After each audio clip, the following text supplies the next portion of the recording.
depends. I have a number of books coming out.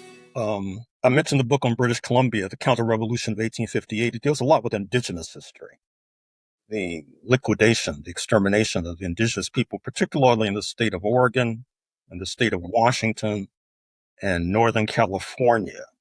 Uh, their stories are told in that particular book. I have a book coming out on slavery and the slave trade, not heading across the Atlantic to the Americas, but heading north to North Africa, to Morocco, Egypt, to West Asia, in Turkey, for example.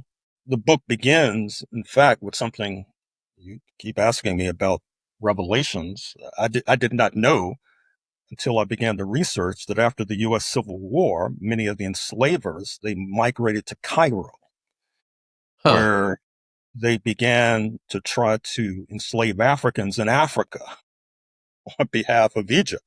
And the book begins with an invasion by these Confederates into Ethiopia to try to subdue and subjugate Ethiopia, for example, on behalf of the slave trade.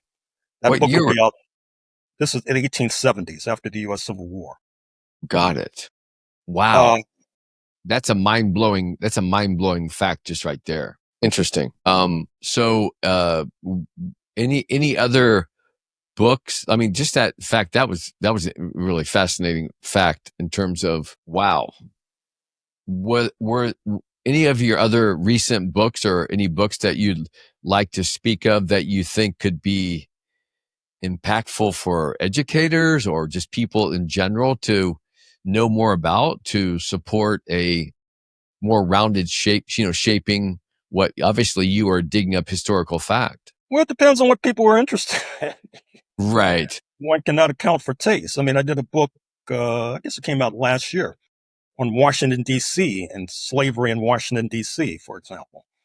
Uh, on Capitol Hill, you had these legislators prating and prattling about liberty and freedom, and within their sight were enslaved Africans being trafficked, for example.